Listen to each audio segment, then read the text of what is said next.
ನಿನ್ನ ತಂದೆಗಿಂತ ಹೆತ್ತಂತಹ ತಾಯಿ ಕರಳು ತುಂಬ ಸೂಕ್ಷ್ಮವಾದದ್ದು. ಆ ತಾಯಿ ಕರಳು ಏನು ಹೇಳ್ತಾ ಇತ್ತು ನಿಮಗೆ? ಅಮ್ಮ ಅದೇ ಹೇಳ್ತಾ ಇದ್ರು, ಯಾಕಪ್ಪ ಹೀಗಾಗೋದೆ, ಹುಡುಗನ ಥರ ಇರು, ಹುಡುಗನ ಥರ ಇರೋಕ್ಕೆ ಒಂದ್ಸಲ ಟ್ರೈ ಮಾಡು, ನಾನು ಮೆಡಿಕಲ್ದು ಏನಿದೆ ಅದನ್ನು ನಿನಗೆ ಟ್ರೀಟ್ಮೆಂಟ್ ಕೊಡಿಸ್ತೀನಿ ಅಂತೆಲ್ಲ. ನಾವು ಮಿಡ್ಲ್ ಕ್ಲಾಸ್ ಫ್ಯಾಮಿಲಿ, ನಾವು ಅಷ್ಟೊಂದು ಟ್ರೀಟ್ಮೆಂಟ್ ತೊಗೊಳಕ್ಕೆ ಅಂತೂ ಆಗ್ತಿರ್ಲಿಲ್ಲ. ಇದೇ ಒಂದು ಕಾಮಾಕ್ಷಿ ಹಾಸ್ಪಿಟ್ಲಲ್ಲಿ ಡಾಕ್ಟ್ರು ಹಾಗೆ ಹೇಳಿದ್ರು, ನಾನು ಇಂಜೆಕ್ಟ್ ಮಾಡಿಕೊಡ್ತೀನಪ್ಪ,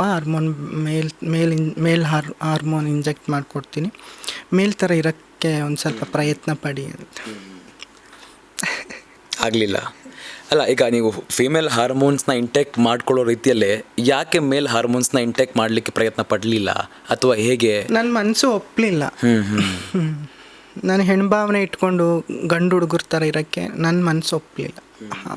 ಈಗ ಆ ಟೈಮ್ನಲ್ಲಿ ಏನೆಲ್ಲ ಸಿಂಪ್ಟಮ್ಸ್ಗಳು ಕಾಣಸಿಗುತ್ತೆ ಅಂತ? ಇವಾಗ ಹಾರ್ಮೋನ್ ಇಂಬ್ಯಾಲೆನ್ಸ್ ಆಗ್ತಾ ಇದೆ, ಆತ ತೃತೀಯ ಲಿಂಗಿ ಆಗಿ ಬದಲಾವಣೆಗಳಾಗ್ತಾ ಇದ್ದಾನೆ ಅಂತಂದರೆ ಯಾವೆಲ್ಲ ಸಿಂಪ್ಟಮ್ಸ್ಗಳು ಆತನಲ್ಲಿ ಕಾಣುತ್ತೆ ನಿಮ್ಮ ಅನುಭವದ ಪ್ರಕಾರ ಹೇಳೋದಾದರೆ?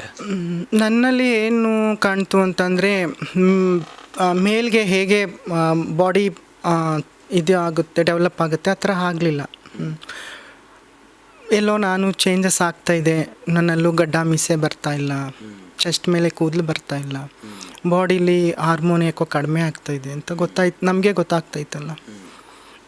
ಸೊ ಎಲ್ಲ ಸಿಂಪ್ಟಮ್ಸಿಂದ ಗೊತ್ತಾಗತ್ತೆ.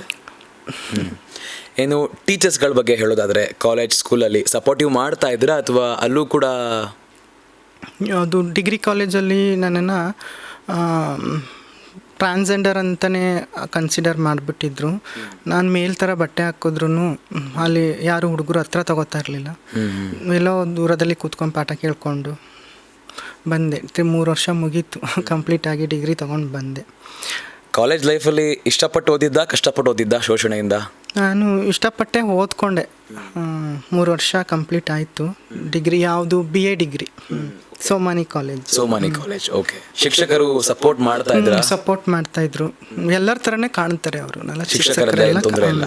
ಇಲ್ಲ, ಅವರೆಲ್ಲ ಥರ ಎಲ್ಲ ಹುಡುಗರು ಹೇಗಿದ್ದಾರೆ, ಎಲ್ಲ ಹುಡುಗಿರನ್ನ ಹೇಗೆ ಥರ ಟ್ರೀಟ್ ಮಾಡ್ತಾರೆ, ಅದೇ ಥರ ನಾನು ಒಬ್ಬ ಸ್ಟೂಡೆಂಟ್ ಅವ್ರಿಗೆ. ಇನ್ನು ಕಾಲೇಜಿನ ಸ್ನೇಹಿತರ ಬಗ್ಗೆ ಹೇಳೋದಾದರೆ, ಯಾರಾದರೂ ಕನಿಕರ ತೋರಿ ಇಲ್ಲ ಸಹಾಯ ಮಾಡಬೇಕು, ಇವರು ಕೂಡ ನಮ್ಮಂತೆ ಒಬ್ಬರು ಅನ್ನೋ ರೀತಿಯಲ್ಲಿ ಮಾತನಾಡಿದ್ದುಂಟಾ, ಅಥವಾ ಎಲ್ಲರೂ ಕೂಡ ಎಲ್ಲೋ ಬೆರಳೆಣಿಕೆ ಮಾತಾಡಿದ್ದಾರೆ? ನನಗೀಗ ನೆನಪಿಲ್ಲ. ಡಿಗ್ರಿ ಕಾಲೇಜ್ದು ನೆನಪಿಲ್ಲ, ಲಾ ಕಾಲೇಜ್ದೆಲ್ಲ ನೆನಪಿದೆ ಸ್ವಲ್ಪ ಸ್ವಲ್ಪ. ಈ ಜರ್ನಿ ಬಗ್ಗೆ ನೋಡೋದಾದರೆ, ಇದಿಷ್ಟು ಬಾಲ್ಯದ ಬಗ್ಗೆ ಹೇಳ್ತಾ ಇದ್ರಿ, ಈಗ ವೃತ್ತಿ ಪ್ರೊಫೆಷನಲ್ ಆಗಿದ್ದೀರಾ ನೀವು. ಸೊ ಶಶಿಯವರು ಪರಪುರುಷರಿಂದ ಶೋಷಣೆಗೆ ಒಳಗಾಗಿದ್ರಾ? ನಾನು ಮೂಲತಃ ಹಿಂಗಿರೋದ್ರಿಂದ ಯಾರೇ ಆದರೂ ಅಟ್ರ್ಯಾಕ್ಟ್ ಮಾಡ್ತೆ. ಬಾಡಿ ಹೀಗಿರೋದ್ರಿಂದ ಹುಡುಗರು ಅಟ್ರ್ಯಾಕ್ಟ್ ಆಗ್ತಾರೆ. ಗಾಡೀಲಿ ಹೋದ್ರೇ ಸಾಕು, ಎಷ್ಟು ನಂಬರ್ಗಳು ಕೊಡ್ತಾರೆ, ಬನ್ನಿ ಅಂತಾರೆ, ಅಲ್ಲಿ ಮಾಡಿದ್ದೀನಿ ರೂಮ್, ಇಲ್ಲಿ ಮಾಡಿದ್ದೀನಿ ರೂಮ್ ಥರ ಇದು ಮಾಡ್ತಾರೆ.